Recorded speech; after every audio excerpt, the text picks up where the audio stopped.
people don't want to wear that victim tag, that victim label, right? They don't want to. Shit, remember when I was covering the Big U thing, and I said, well, Whack, they say you're like one of the victims. They got an incident where Big U supposedly did something to you, and he started barking at me. Guys from the streets, guys are like in music that are portraying this tough image, they don't ever want to be the victim on paper. Okay? So that's a huge deterrent from them ever talking to the cops. Now, did Gucci arrange this meeting? Things about music contracts that's different than most contracts is like, for example, a basketball contract. When you sign for 5 years, if you get locked up for 6 years on your second year in the contract, when you get out of jail, that contract is over. That contract is void. The contract is not, it's based on time, not actually deliverables that are staggered. The thing with music contracts, it's usually staggered based on deliverables in terms of albums. So yeah, you get locked up, essentially the contract gets paused. So you don't come out and be like, nah, man, this contract was supposed to be done in 5 years, I'm free. So that's kind of a running theory I got right now. But just to let you know the dates, December 12th, he drops First Day Out, the music video. And a month later, he meets up with Gucci Mane on January 10th, they said. And that's when the robbery occurs. So his song's already buzzing. Let me go back. I'm trying to not interrupt. Has not been arrested yet, but will be soon. The complaint alleges that on January 10th of this year, 3 music industry professionals traveled to Dallas for a scheduled business meeting.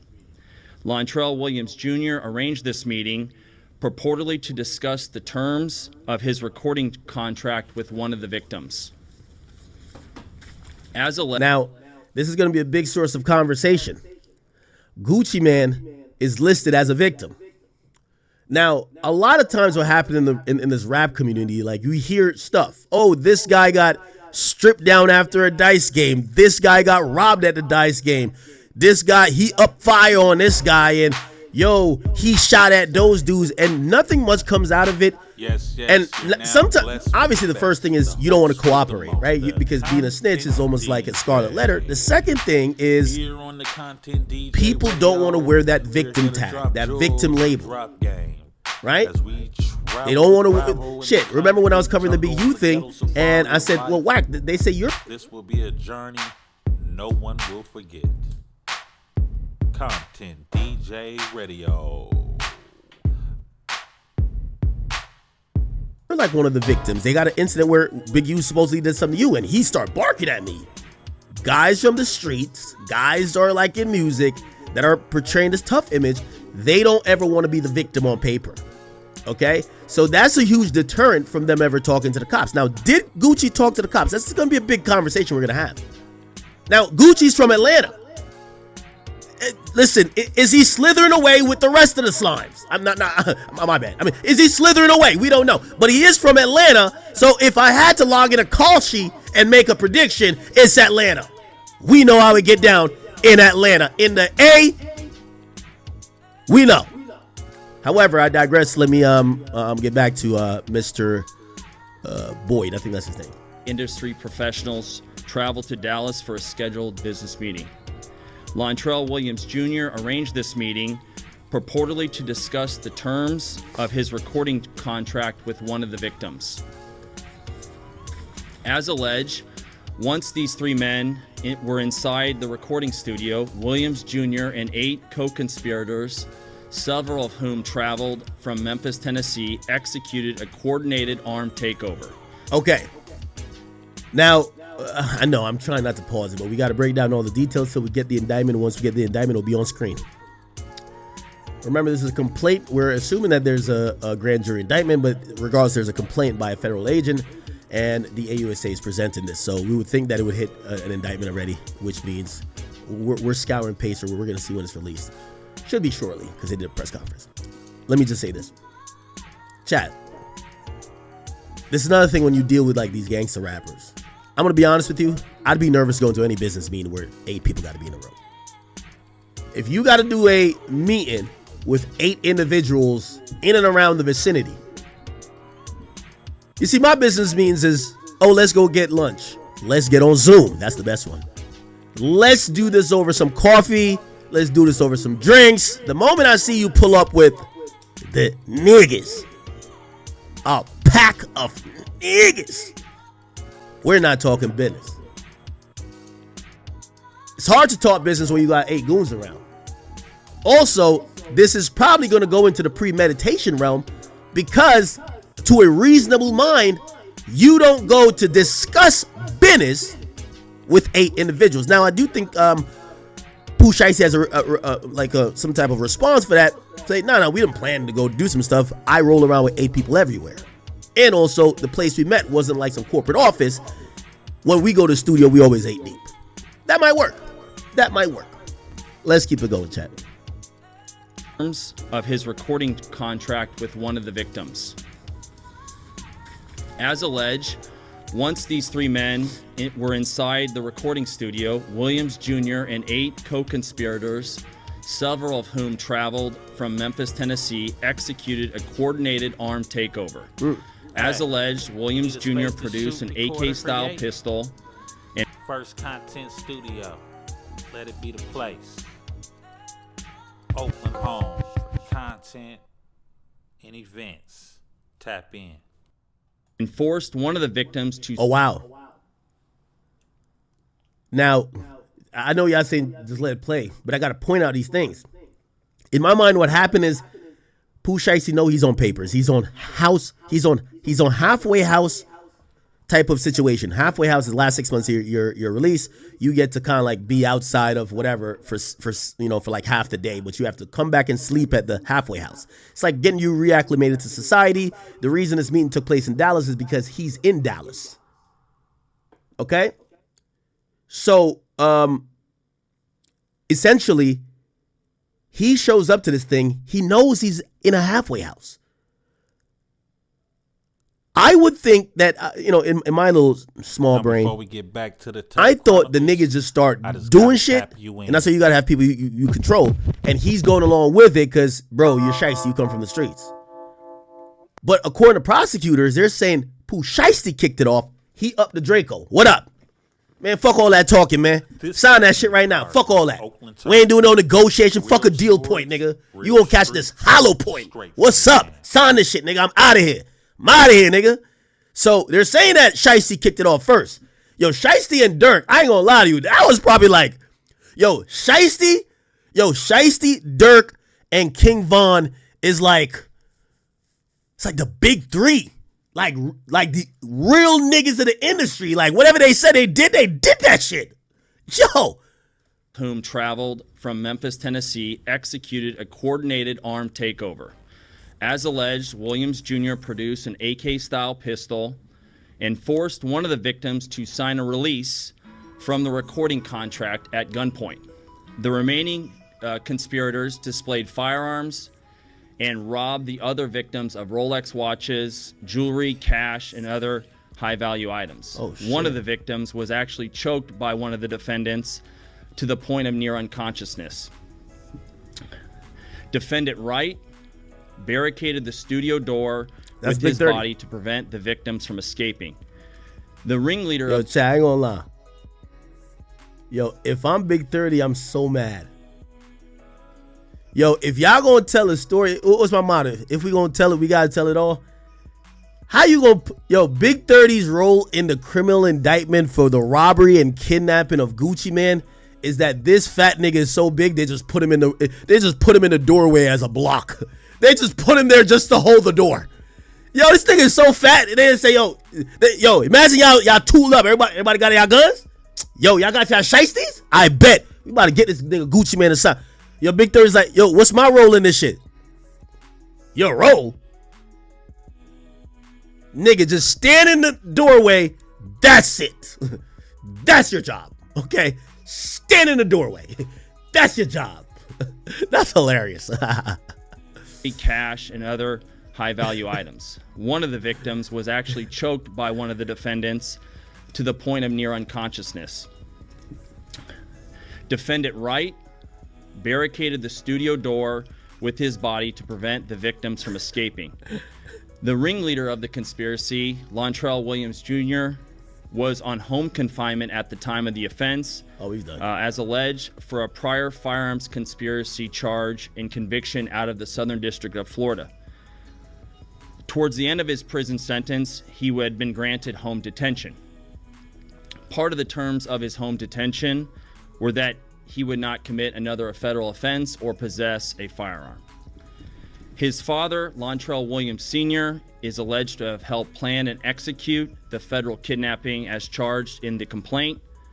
And as described further in the complaint, within hours of leaving the Dallas studio, a number of the defendants were on social media displaying some of the items that appeared to be alleged.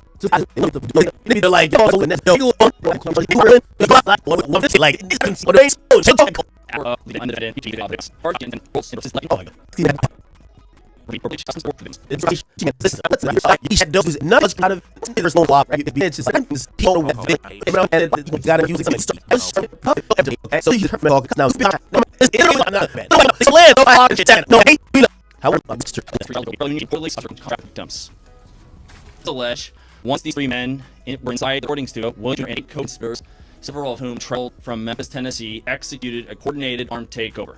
No, not Paul, but we got to break down all the details until we get the indictment. Once we get the indictment, it'll be on screen.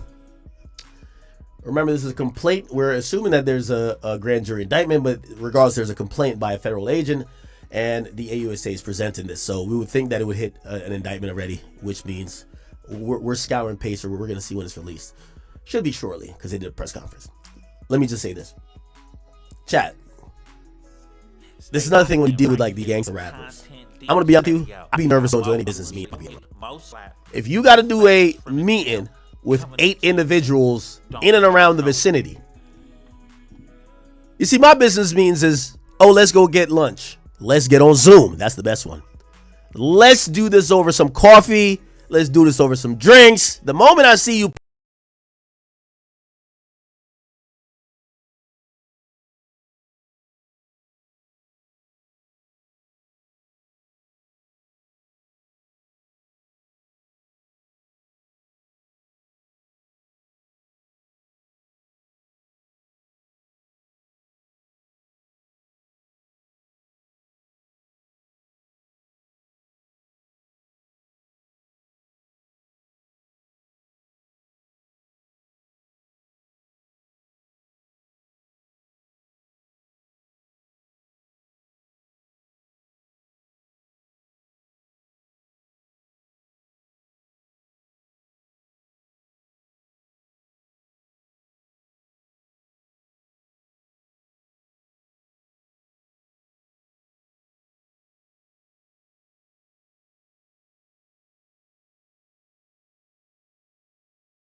pull up with the niggas.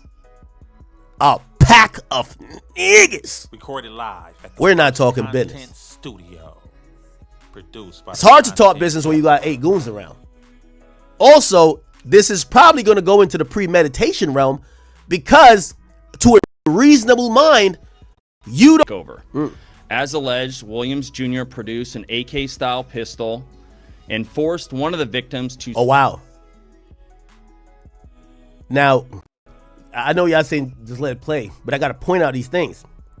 In my mind, what happened is Pooh Shiesty know he's on papers. He's on how.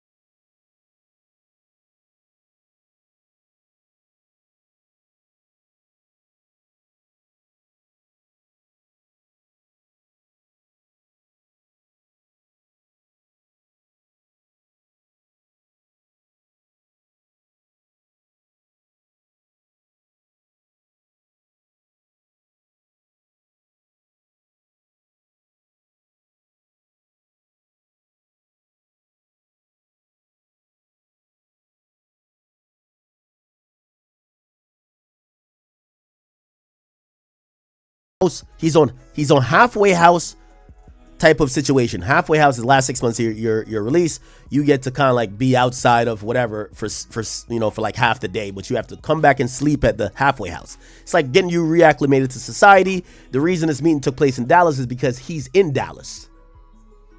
Okay? So, essentially, he shows up to this thing. He knows he's in a halfway house. I would think that, in my little small brain, I thought the niggas just start doing shit, and that's why you gotta have people you control, and he's going along with it because, bro, you're shiesty, you come from the streets. But according to prosecutors, they're saying Pooh Shiesty kicked it off. He upped the Draco. What up? Man, fuck all that talking, man. Sign that shit right now. Fuck all that. We ain't doing no negotiation. Fuck a deal point, nigga. You gonna catch this hollow point. What's up? Sign this shit, nigga. I'm out of here. I'm out of here, nigga. So they're saying that Shiesty kicked it off first. Yo, Shiesty and Dirk, I ain't gonna lie to you. That was probably like, Shiesty, Dirk, and King Von is like, it's like the big three. Like the real niggas of the industry. Like whatever they said they did that shit. Yo. Whom traveled from Memphis, Tennessee, executed a coordinated armed takeover. As alleged, Williams Jr. produced an AK-style pistol and forced one of the victims to sign a release from the recording contract at gunpoint. The remaining conspirators displayed firearms and robbed the other victims of Rolex watches, jewelry, cash, and other high-value items. Oh, shit. One of the victims was actually choked by one of the defendants to the point of near unconsciousness. Defendant Wright barricaded the studio door with his body to prevent the victims from escaping. The ringleader Yo, Chad, I ain't gonna lie. Yo, if I'm Big 30, I'm so mad. Yo, if y'all gonna tell a story, what's my motto? If we gonna tell it, we gotta tell it all. How you gonna, Big 30's role in the criminal indictment for the robbery and kidnapping of Gucci Man is that this fat nigga is so big they just put him in the doorway as a block. They just put him there just to hold the door. Yo, this nigga is so fat. They didn't say, imagine y'all tooled up. Everybody got y'all guns? Yo, y'all got y'all shiesties? I bet. We about to get this nigga Gucci Man aside. Yo, Big 30's like, what's my role in this shit? Your role? Nigga, just stand in the doorway. That's it. That's your job. Okay? Stand in the doorway. That's your job. That's hilarious.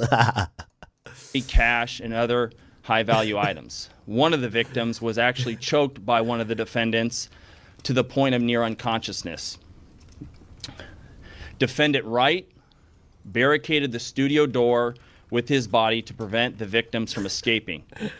The ringleader of the conspiracy, Lontrell Williams Jr., was on home confinement at the time of the offense. Oh, he's done. As alleged for a prior firearms conspiracy charge and conviction out of the Southern District of Florida. Towards the end of his prison sentence, he had been granted home detention. Part of the terms of his home detention were that he would not commit another federal offense or possess a firearm. His father, Lontrell Williams Sr., is alleged to have helped plan and execute the federal kidnapping as charged in the complaint.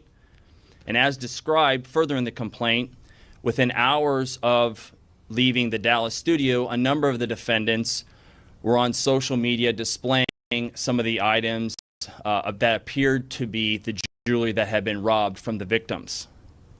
The charging document outlines some of the evidence. Yo, niggas could never stop nigging, huh? Soon as they get out of the studio, they went to social media to post the proof that they did do the robbery. Yo, here's the chain I took. Here it is right here.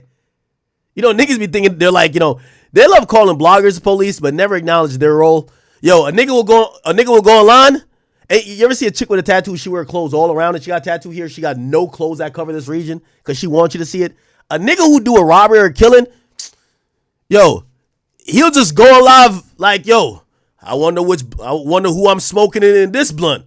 I heard niggas was down bad today. Man, next time you running from a nigga, don't trip. Like, they'll just basically tell you they did it. Like, niggas gotta confess. They got to. Yo, I wonder who chain this is. Yo, niggas chains on tour. Like, come on, bruv.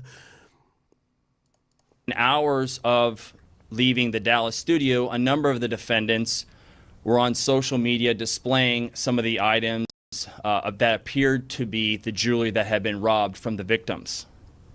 The charging document outlines some of the evidence, just some, establishing the defendants' roles in the federal offense. This is as follows. Electronic monitoring data placing Williams Jr. at the offense location. Oh my God. They basically said a nigga had the ankle monitor on at the robbery.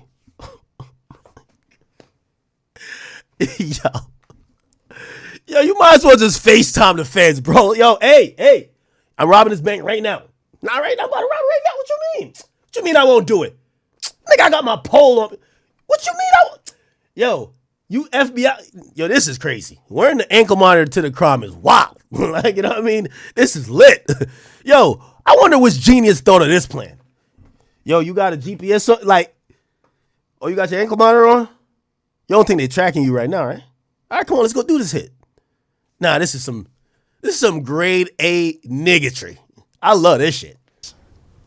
The charging document outlines some of the evidence, just some, establishing the defendants' roles in the federal offense. This is as follows.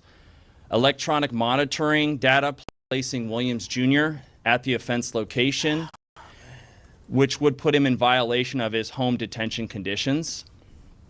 Cell phone records and license plate reader data corroborating the coordinated travel of multiple defendants from Memphis, Tennessee to Dallas. Rental car records confirming Williams Sr. rented a vehicle that was used by the group. Surveillance footage from the offense location, a nearby office supply store, and a hotel where several of the defendants. This is interesting. Now, chat, I'm going to tell you why I'm pausing. I'm going to tell you it's interesting. It looked like the feds was up on this immediately. What does that tell me? It tells me that one of the victims, I think they're claiming it's 3 victims, so it was Gucci and 2 other people. Somebody cooperated quick. Or Pooh Shiesty was rolling around with the nigga that's working. Meaning that guy is, you know, he working with the feds and he's going to be flipping and he's telling me, yo, them niggas just did a robbery today. Because this is a little bit odd. They're up on this shit mad quick. Usually they got to go back and post, and by the time they get back, you know, most security cameras rewrite itself after like 30 days. Like, you know, they don't have enough space to store stuff in perpetuity. So they got the surveillance. Wow, they got everything. Jesus Christ. A vehicle that was used by the group, surveillance footage from the offense location, a nearby office supply store, and a hotel where several of the defendants stayed. Myron, what up? Yo, what up, bro? I see you on stream, man. This guy, Pooh Shiesty, hasn't learned his fucking lesson, huh? Yeah, I'm going to be honest with you, man. The feds was up on this one. I ain't going to lie. I think as soon as the feds heard the first two lines, fuck the feds, I think they said, all right, let's build another case. They did this pretty quick. They got surveillance footage. They got it down to a T. Bro, dude, this is so fucking bad because he just got out of jail for like a similar crime. Dude, if he gets convicted this time, he's cooked. Yeah, but here's what I'm saying. But I don't know if are you home or are you at your spot? Yeah. No, I'm here. I just. You want to jump on a mic or something like that? Or Yeah, no. So I'm gonna watch this, but later on, I kind of because I do have some questions for you. Usually, like say things like this. I'm surprised they didn't sit on it. Like this happened 2 months ago, right? They're kind of hitting this really quickly. They could have probably say, all right, this guy's back to doing crime. Let's sit on it, right? Also, I think the element that hip hop is going to be concerned about is Gucci. Like they're wondering, for you to be a victim, are you cooperating, or could they, without your consent, just name you as a victim? And could they even pursue charges if none of the victims, supposedly it's 3, if none of the victims actually even, Okay, so that's actually an excellent question. So if Gucci decides not to cooperate with the government, hold on, wait. I don't want to hold people in suspense, but I got to. Hop on all your equipment and everything. We'll kind of do it like how we do our shit. And we could do a proper breakdown. It'll probably take a couple minutes. I'll just keep listening to this. I think the Attorney General. Are you gonna be on late tonight too or not? Yeah, well, I'm streaming pretty much throughout the whole time. But if you got a quick answer now, just tell me now. I'd rather that. Yeah. So to answer your question, bro, the less cooperative victims are, the harder they're gonna have to rely on physical evidence. So from what I've seen, it looks like they got CCTV footage and all this other stuff where if you have a lot of concrete evidence like that, witness testimony isn't really that important. So they could just cook them off of that, bro, to be honest. Yeah, they have a full, I don't know if there's surveillance footage in the studio, but they have a lot of they know sequentially what happened. Yo, he was signing this paper while this guy pulled out his pistol, one guy blocking the door. It either has to be some surveillance or one of the victims has now talked. But let me throw this other thing in there. Do you think that maybe there's somebody with Pooh that probably, maybe he has some other shit going on? He's kind of just flipped and kind of giving the whole thing up. And this is the content. That could be it. Like he got busted on something else. Because here's the thing. I'm looking for the criminal complaint right now, and I can't find it anywhere, bro. Yeah, it's not unsealed yet. Well, okay, so yeah, because they just arrested him, right? So they have probably, you know why? He hasn't been brought in front of a judge yet. Real stories. Yeah. So, Yeah. So they're gonna unseal it when he does his initial appearance, which is already like 2 p.m. They might not bring him in today. Every courthouse is different with their initial appearance, but by tomorrow at the latest, we're gonna have that criminal complaint more than likely, or they might have indicted him. But I was listening to AUSA. He said the complaint, if I'm not mistaken. So that means some agent probably drafted it up. Gave it to the judge versus doing a formal indictment. Yeah, interesting. Also, here's the thing too, and I'm not too sure how much you know about, at least within once you get to the Bureau of Prisons, at least for the federal government, like how do they deal with these things? If you're on what they call halfway house, which is kind of like, it's pretty much like it's a version of home confinement where you're reporting to a building, but you're allowed to go free to do work, and I'm pretty sure the work was I have to go do I gotta go do music, right? So he goes to the studio, which is one of the allowed places. If you then do a crime, then is there any revocation that they have to just say, oh, you're back in federal prison rather than halfway house? Oh yeah, bro. Like if you're on probation or parole or like any of that, and you violate, like you're cooked. Like it could be as simple as they catch you with weed, dude. Like you're going right back to jail. They don't play around with that. Yeah, I'm trying to figure out if it's like premeditation, but like this seems so stupid. Nobody could sat down and thought about this for 10 minutes. Well, let me give you a little bit of insight, bro. Dude, that is ankle monitor on. Yo, these probation officers, bro. A lot of people don't know this. I'm gonna give your audience a little bit of game here. These probation officers damn near have more power than federal agents sometimes, and I'll explain why. If one of the people are on probation or getting one of these benefits where they'll get out early, whatever, and they violate, not only can that probation officer go arrest them, he could search his house, he doesn't really need probable cause. Basically, you become the government's bitch, right? So what I used to do when I was an agent is if I was looking at a target and he was on probation, I'd go with the probation officer, pretend to be a probation officer, and then I'm able to pick up a bunch of intel from being in there because I'm there with that officer and he doesn't know what I do. So that's the power, just to kind of explain to you like how powerful these guys are when you violate. They become like damn near God mode, bro. They don't need anything to come pick you up. Yeah, no, this was incredibly. I was thinking that maybe the guys around him like kicked off something and he just went along.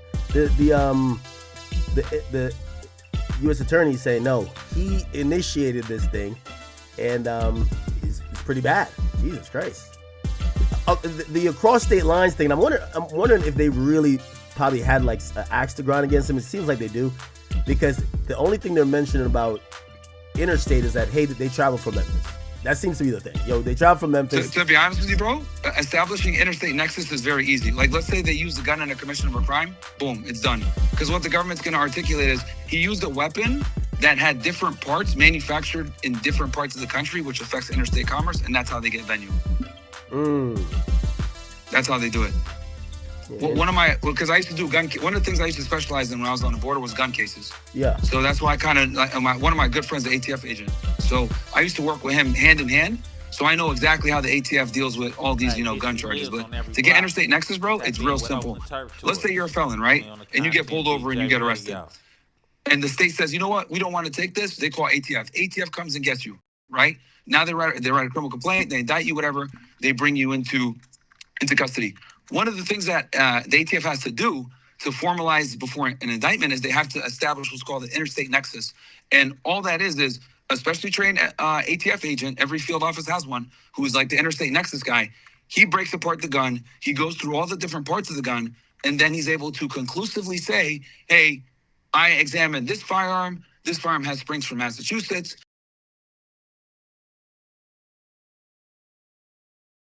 Meek Mill is upset.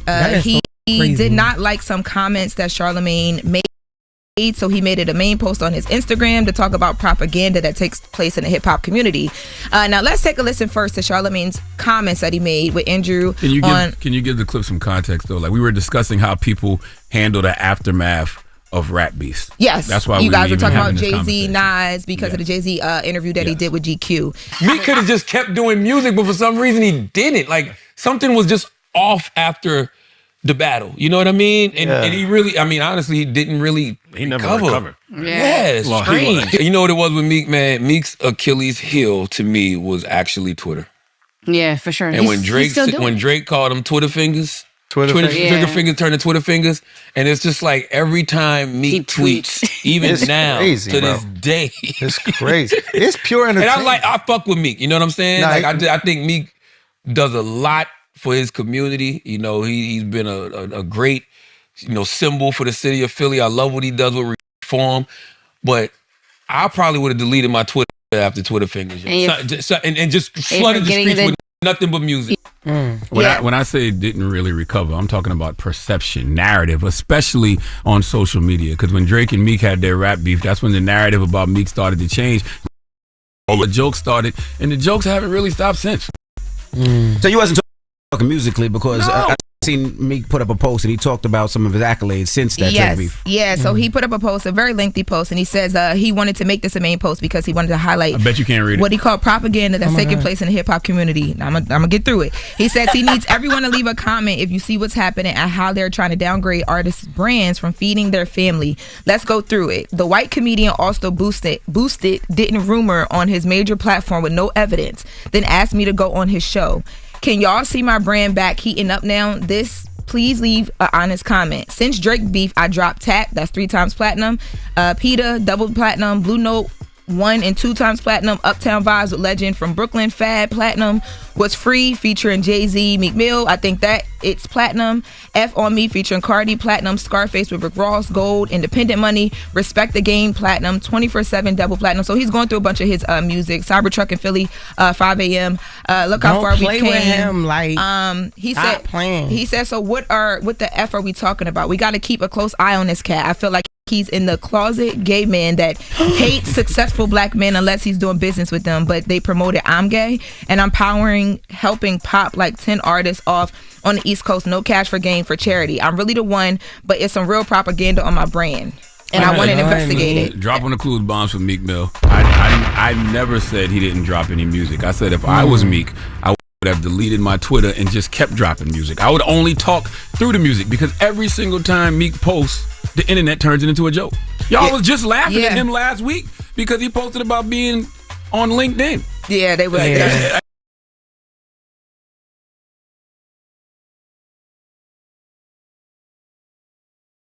YouTube, chicks. Get ready. You know what to do, chicks. I find him. You know, I like Chick Smooth.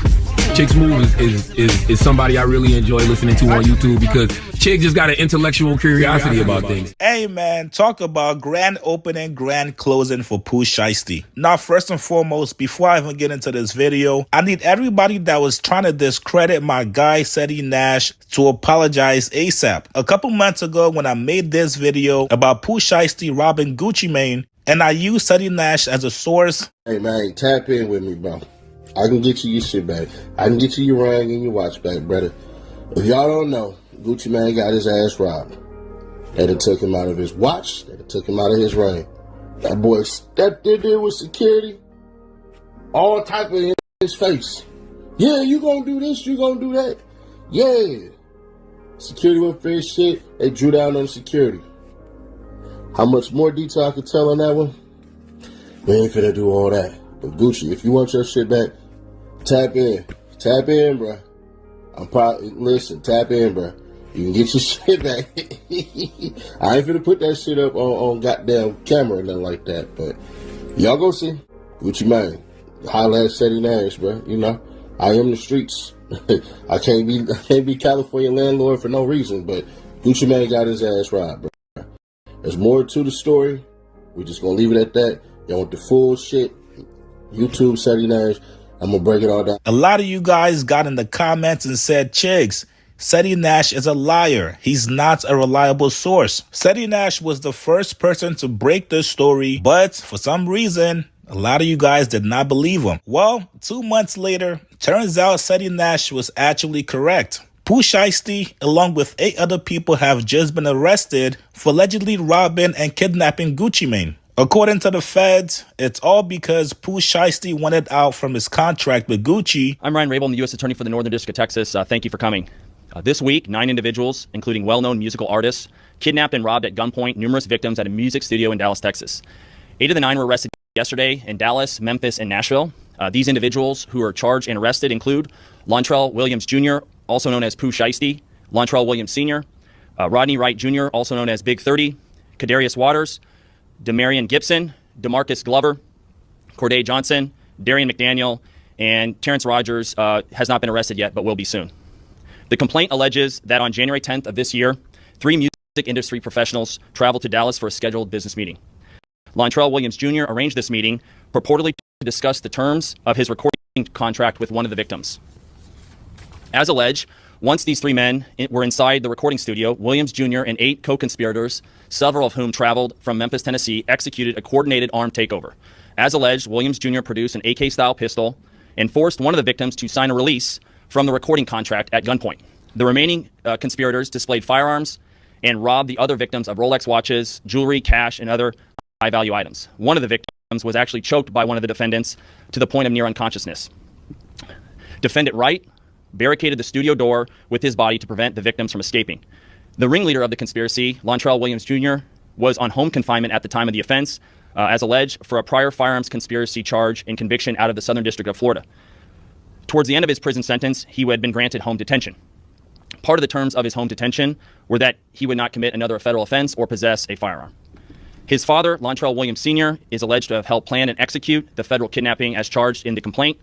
And as described further in the complaint, within hours of leaving the Dallas studio, a number of the defendants were on social media displaying some of the items that appeared to be the jewelry that had been robbed from the victims. How dumb and stupid do you have to be to pull some shit like this? You just got released from prison. First Day Out did amazing when you dropped it, and now fans are anticipating your album. Why do you niggas always have to resort to crime every single time? Even if you wanted out of your contract with Gucci, there is absolutely no way that you thought by kidnapping and robbing him at gunpoint that it would actually work, did you? You guys could have sat down like men, discussed the terms, try to figure out a way for both parties to be happy, even if you wanted to be released. The music business is not the streets. I repeat, the music business is not the streets. And yes, that means even if you're signed to a street guy, once there's paperwork involved in whatever contract you sign, you have to honor it. You're not going to be able to strong-arm yourself out of your contract. And for anybody thinking that Gucci snitched, he didn't. According to reports, Gucci was with his cameraman and also his security guard, who's actually an off-duty cop.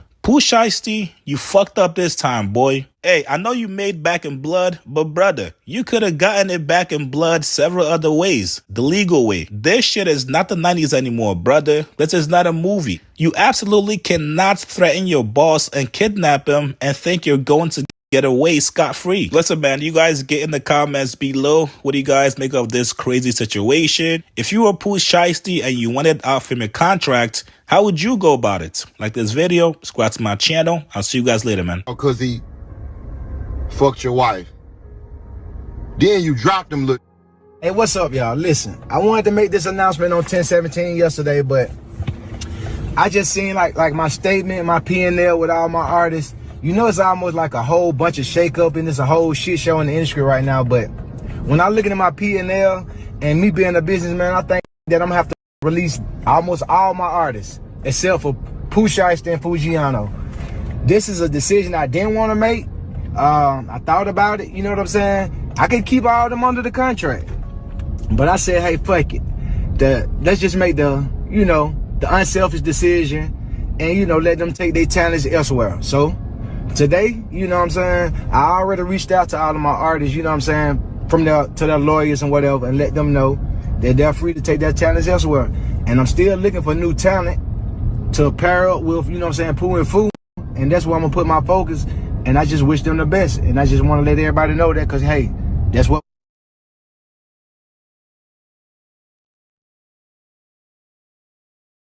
Driveway while those agents were here, a young woman got out. Neighbors told me that that woman actually lives here. We tried speaking with that woman, but she did not, of course, want to speak with us. We're still working to gather more information. Of course, we'll pass it along as it becomes available. Yeah, it was a whole scenario. There's a couple more videos. Let me see if I can find. I'm working on getting what's the name on here. Don't worry. And we're learning more. Okay, by the way, I don't know why this popped up or someone sent this to me. They're saying that allegedly Pooh Shiesty already told and told on himself. And he's really close friends with Ben the Don. They're saying Pooh Shiesty told Ben that they robbed Gucci Man. This is like, they're claiming it was before. And he showed him the proof like on FaceTime or something while Ben was on stream. Let's see. Don't say that. Wait, why they overlay the music? 3 million cash, can't fit in my hand, then sit some on my head. They come put that pussy on me, bitch. I'm fresh from out the fed. Here on the Content DJ Radio, we're here to drop jewels and drop game. As we travel the gravel and the concrete jungle on the ghetto safari of life, this will be a journey no one will forget. Content DJ Radio.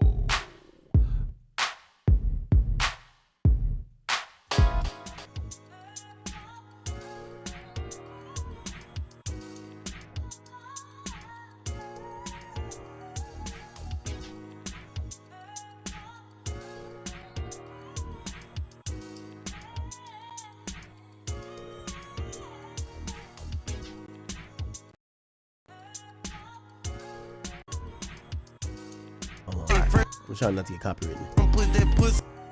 Are you serious? Now this might be cap. The whole world been waiting on it.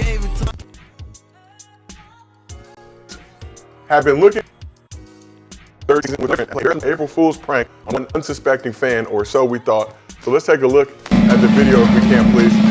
So the Wizards gave the fan a chance to win 10,000 racks if he could hit a blindfolded half-court shot. As expected, the fan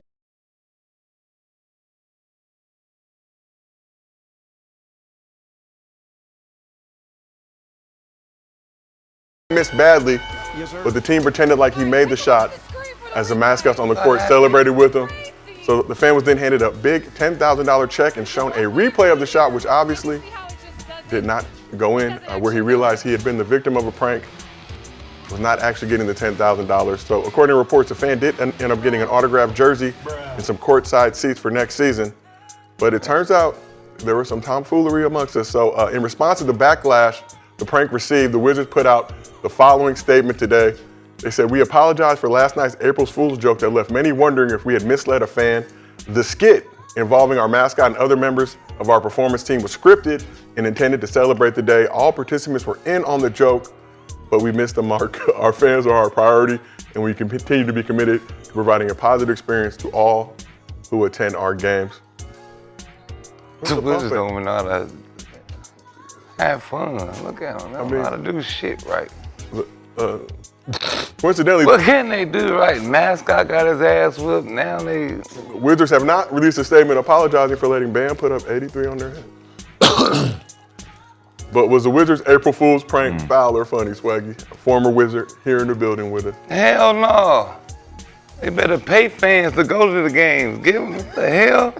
You see how empty that whole first 10 rows was? They playing a joke and it's 5 people in the crowd. That's crazy. All the people that was at the game was on the court. Who's laughing? Who you playing the joke on? Who are you playing the joke on, yourself? Oh shit. That's how you know you crazy, when you start playing April Fool jokes on yourself. Wizards trying to enjoy the day. Obviously been a very tough season. They already are April Fools all year. That's got smacked by the Sixers. PG put up what? All year it's been April Fools.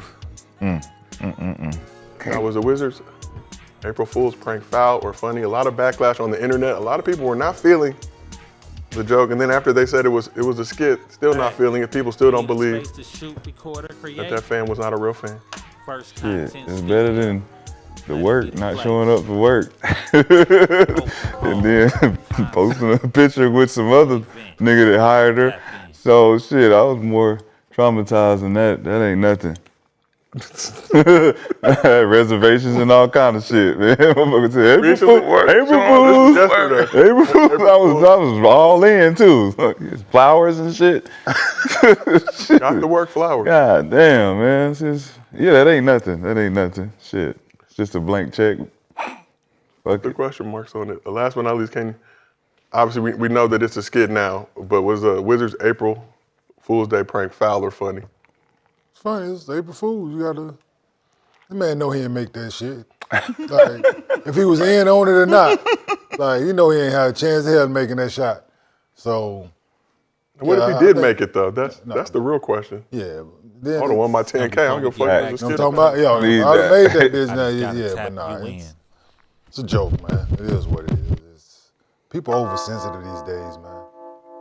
Like, people overreact and they are very sensitive to everything. Can't do nothing, say nothing, can't be nowhere, can't go. Like, listen, man. Stories, real streets, straight from the sand. Yeah. Now people. I'm glad I grew up in the era I grew up in, bro. You had to have thick skin, man. People were not feeling the joke. A lot of people responded, basically bullied the Wizards into releasing that statement. Yeah, that's it was like, no. Fans? They lost fans because of it? Man, they didn't have many to begin with, like to your statement, shit. Did you three see seasons in a row, you done lost 60 plus games? Bro, ain't nothing to cheer for out there, bitch. They need some laughs. They need some good faith. They need to, I'm saying? Nah, so April Fool's, it's a joke. How much them tickets is? See, the man paid the tickets to go see the Wizards. $12. Yeah, $12 to $18. Well, that's shit. Yeah. Come on down. They called him from the 300s. Yeah, it's an In-N-Out burger. I'd rather eat In-N-Out than watch the Wizards for sure. Yeah, it's a good combo. You'd rather eat In-N-Out What if the Wizards are playing the Lakers? Did you watch that game? 60. It was adorable. Luka had 60. Nah, he didn't play that game. I thought he had 60. No, No, that was look. That was Miami had 60. To get I'm about to back. say 83, 60. Yeah, that was Luka Miami. suspended for the game against the Wizards this past week. Oh, he was waiting on that game. Everybody LeBron waiting on dropped a them games. triple-double. Against the Wizards, you could get 50 on them. I'm sure he was You mad. can get your numbers on them. God damn. You can't be suspended for the Wizards game. Yeah, that's bad business. You go for 84. I'm talking about. Yeesh. Bring balance back to the points. But all right, well, good April Fool's discussion. Let's get on to some actual real basketball. Spurs were back in action Wednesday on the road against the Warriors as Wemby continued his campaign for his first MVP, with San Antonio looking for their 10th straight win. Spurs entered the matchup with 4 straight road wins by 25-plus points, which is the longest streak in NBA history. The Warriors were shorthanded, to say the least, missing 9 rotation players in the game, including Chef Curry. And the Alien took advantage to make Golden State look like some April Fools as well. Let's take a look at the highlights if we can. Wemby got to work early and often, scoring 10 points in the first 4 minutes of game action. He put up 17 points, 9 boards in the first quarter alone. Oh, look at this lineup. Man, this is nasty. They had dudes shooting left-handed. There was all types of shit going on. What happened to the Wizards? Wrist I mean, injuries. Warriors. You know, Life to the Wizards. Mm-hmm. For real. Mm-hmm. For those that prayed on their Yeah, downfall, your prayers have been answered. Alien finished the first half with 27 and 13 in just 17 minutes. Wemby continued to cook the dubs in the second half while making history in the process. Wemby put up 41 points, 18 rebounds, and 3 blocks. He was 6 for 22 from the field in 29 minutes. Wemby is the first player in Spurs history with back-to-back 40-point double-doubles. Oh, you see it. After coming through with 41, 16 boards, and 3 blocks against the Bulls on Monday. San Antonio got their 10th straight win, improving to a league-best 26-2 since February 1st, and 15-0 in the last 15 games that Wemby's played in. So after the game, Wemby pulled up to Sports Center with Scott Van Pelt. SVP asked Wemby how important it was to him to be recognized as the best player in the league, and he offered this response. I think that all the greats, that are in the Hall of Fame or that are, in our mind, the best of all time, they have fought and grabbed everything they could grab early on in their career, And if I want to make my spot among the greats, I got to try to not miss any occasion I have to put my name up there. Begging again. So like I mentioned, Spurs are 15-0 the last 15 games that Wemby's played. In those 15 games, French Phenom averaging 28 points, 12 rebounds, nearly 4 blocks, league leading plus 269, all while playing less than 30 minutes per game. So Wemby missed out on adding some individual accolades to his resume last year when the season was prematurely ended by injury. He's talked about how dealing with that injury changed his perspective on life and on his career. But Swaggy, I just heard you say Wemby out here begging again. What are your thoughts on Wemby continuing to let it be known that he wants to be the best player in the league? I think it's time to start letting this game do the talking. Just continue to. He's doing what he's doing, but at some point, we get it. We get it. It's time to just get ready for the playoffs, shut up, win, and then that will do the talking for you. But what he's doing is, I'm shocked. I didn't know Tim Duncan never had a back-to-back 40-point game. 40-point double-double. Oh, double-double. Oh, damn. First player in Spurs history. First player in Spurs history. That's dope. He's on his way to be the best Spurs. Already. Y'all want to give him everything else, might as well. Are you done? Yeah. Okay. The best Spurs ever. I was good. Beg for it. You did well. We practiced that. You did well. You didn't stutter or nothing. Keep begging. We was over there. You said, you gonna do it like this? No more begging. Playing against the West Coast Wizards. I ain't too proud to beg, Nick. The West Coast Wizards. You ain't never heard the song, huh? It was #1 in the country for a long time. I'm tired of the begging. I ain't too proud to beg, no. Yeah, I'm proud of Wemby, shit. It takes a lot to get the ears of the people out there voting, It's just like campaigning when you're a president, right? At some point, they have to vote. You got to be out there. You got to be out there in their ears, in their face. Chucking and jiving. You got to be chucking and jiving. Them big ass feet, they got to be. That person that like Mamba, you think he'll do that? No, he wouldn't do that. All right, then. That's all I'm saying. What if he was French? Nah, he didn't do that. That's all I'm saying. Nah, he didn't do that. But he did what he had to do. He did what he had to do, right? So he's doing what he has to do. And that's what I love about Wemby. Whatever it takes, let's go get it. Go get those voters. Go tell them, hey, listen, they ain't doing what I do. Go watch the film. Go do what go see what they doing. And go see what I'm doing. It's different. I'm the real Santa Claus. It's one thing to talk about it. Obviously, he's been campaigning, made his case for MVP recently. He was asked by SVP about this and his desire to be the best player in the world. But what he's doing right now with this Spurs squad, the way they're surging 26-2, like we mentioned, 15-0 in the last 15 games he's played. You said 15-0? In the last 15 games Wemby's played. Wemby did duck a Jokic, and they lost to the Nuggets. Summer reporting. Yeah. He did not play in the game. 15-0? Got the Jokic flu. And lost. Damn, that's crazy. 26-2, one of those losses. What did you say that plus minus was? 200? 269 in the last 15 games that Wemby's played. Insane, ain't it? He missed that 16 one, though. It might have. Took a dip. That's all I'm saying. Woo! But shift over to this side. Kane, what are your thoughts on Wemby continuing to let it be known that he wants to be the best player in the world? Yeah, no, if he's asked questions, I expect him to answer with his true feelings. That question had nothing to do with what the other campaign was. Yeah, he's talking about being great. And got to start somewhere, right? Don't go nowhere. And for the campaigning, right, I think it's more on the team. The team should be doing it. Yeah. The team should be the ones, commercials and different things like that. Yeah. So I think that falls on the team. But since I haven't seen anything, I think he feels that it's on him to campaign for himself and his game. His game has been speaking for itself. He has been playing well all season and as of late. They're going to be a force to be reckoned with for the foreseeable future. Young core. And he's leading that. So I'm excited to see where else it goes. What other accolades that he could put on his shelf other than Defensive Player of the Year, because we know that's going to be a staple for him. So somebody's going to have to do something amazing to take that award away from him. I don't know what that's going to entail, but people don't seem to have voters fatigue with that, though. Interesting. But they do with other things, but it's neither there nor there. But yeah, man, he's been doing what he has to, and like I said, I'm excited to see what else is in store for the young man moving forward.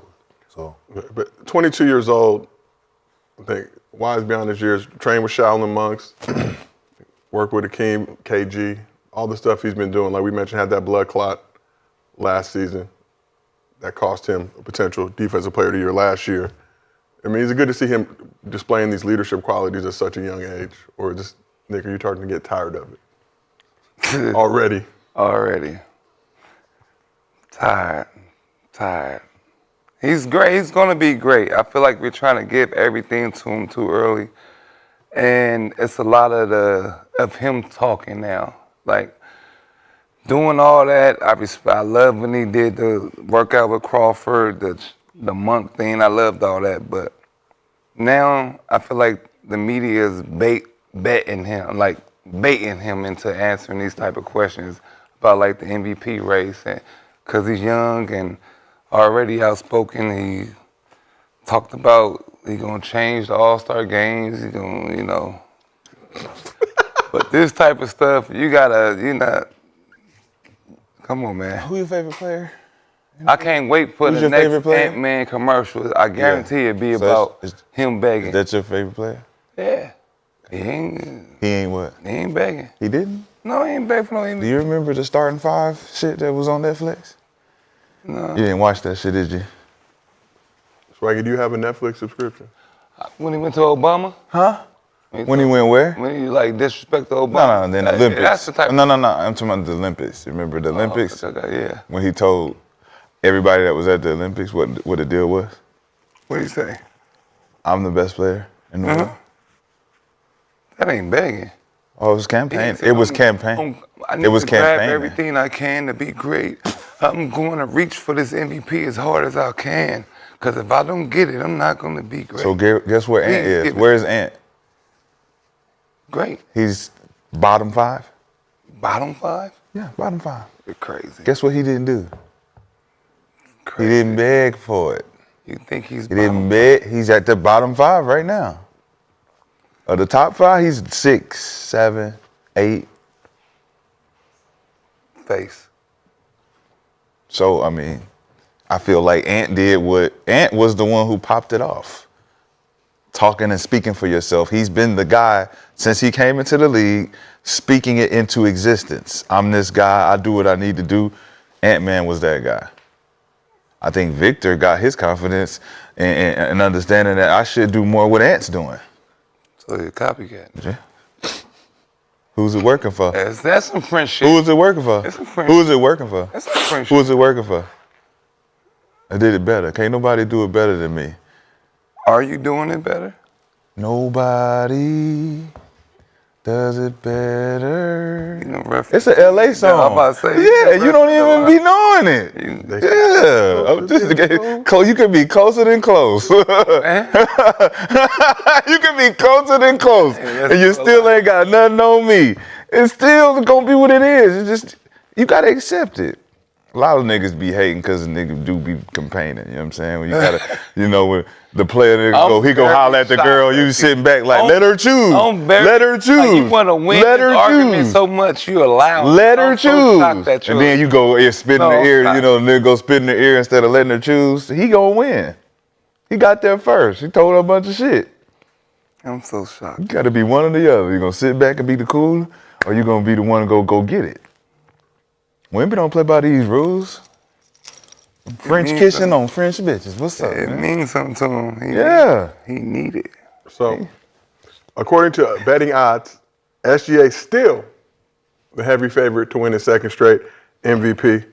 So, underdogs got their season MVP winner prediction market currently 23. So take a look at underdogs MVP odds. Wemby's recent performances have only slightly closed the gap, but not enough to not make SGA a clear favorite. So SGA currently 77% to get his second straight MVP. Wemby at 23. The Spurs do have 2 games left against the Nuggets this season. They trailed the Thunder by 2 games for first in the Western Conference. The Thunder have 2 games against the Lakers, which could shift the balance. So that game tonight? They have a game tonight against the Thunder, and then one more before the season ends. Wemby gonna beg after if the Lakers win. The Lakers win? If the Lakers win, Wemby gonna be begging even more. The Lakers beat the Thunder, but realistically, what's it gonna take for Wemby to jump SGA for MVP this season? Moving to the number 1 spot. I think number 1 spot helps his argument because the media has the vote. They move into the number 1 spot and Shay's still playing the way he's playing. I don't think it matters. I do, because that's according to Nick. It's your team success being number 1. That's all I hear him saying. You been number 1. What's your number 1? Number 1. Number 1, but you ain't number 1. All right, let's get to number 1. 2 games behind. And let's have that motherfucking conversation. 2 games behind. Spurs have 2 games against the Nuggets left on their schedule. I said that. I'm just making sure. Clear it up, because you've been saying number 1. And I've been agreeing with you. Like, all right, you know what? Tough. We number 2. It's gonna be number tough. 2. Okay, we get that number 1 spot. It's a different conversation. Spurs 2 games left against the Nuggets. We will see if Wemby embraces the challenge of playing Joker or tries to duck those He got 2 games against Nuggets? 2 games left. He gonna play one of them. Thunder have 2 games against the Lakers left on their He ain't schedule. gonna be MVP. He gonna play one of them. Okay, let's say he outplayed Joker. He's not. He's not. Say- He's not. He can outplay He's not. 12. Let's see what he had last game. Joker don't care about the Jazz. 15, That's how you know 17, he and 12. He can outplay that. Who can outplay what? Wemby can outplay that. No, he can't. Yes, Come he on, can. stop, 15, man. 17, and 12. It's against It's the not Jazz. nothing. Your man care about that stuff. What you mean it's against the Joker Jazz? didn't Shouldn't it be 50, 17, and 12? Because he No. care. I don't? No. He care about winning. It don't matter. Who care about winning? He done won. Who care 3 about MVPs. winning? Who care about It's winning? the Jazz. Who care about winning? Why would he want to go out there and Why they ain't score big winning? points against the They Jazz? whooped their ass. That's the Jazz. You just said. Yeah, so he ain't got to score big against the Jazz. Oh, okay. He ain't got to score big. If All right. they needed him to, he would. If they needed him to, they would. Okay. Yes, that's the What'd he beauty do? of What'd it. he do? He's averaging 28 on the year, so Like obviously West he's Coast doing songs. something. What'd he do? Oh, Jokic. He averaging more than your guy. Okay. Hey, What'd he do? He averaging more than your guy. But he's still behind like my West guy. Coast songs. Around, So it don't matter what you averaging. Yeah, hey. You still Yeah, four. fucked You around. still four. Yeah, fucked around. And, You yeah. still four. So with his Like 12 IQ assists said. last night, Jokic locked up his second straight season, averaging a triple-double. Only him and Russell Westbrook have done that in NBA history. First center to do that in NBA history. Very high efficiency They offense. got this. Nigga. Best ever. Best ever. Hey, They I've got been campaigning Wemby. for They Jokic. got The Wemby best in front. ever. I'm And they just got Wemby Ever what? in front. efficiency best ever. And they got Wemby In the history of the game, the best ever. That's what kills me. 2 straight triple-doubles, and the world is looking like, so what? So Yeah, that's crazy. Like, I mean, he's not even it's- on that 20, Right. 77 stuff. right? Crazy. That's crazy, right? Like, this is disrespectful as it comes. Wemby is 7. Like, disrespectful as it comes. all the way. And I don't like it, Ken, because I feel like they're trying to piss him off, and I don't want the to man piss off Jokic. shooting, the man shooting 57 from the field, 82, 83 from the line, fucking 39 from 3, leading the league in assists, rebounds, averaging 28 a night. Huh? Over a steal, a block a game. That's too easy. Shot, not impressed by what Jokic has been doing. I've seen it. I've seen it. No, you haven't. You ain't seen this. No, you haven't. Playing in the league. You ain't seen it do with the numbers that all the percentages I just named. You ain't seen it. I don't care about them.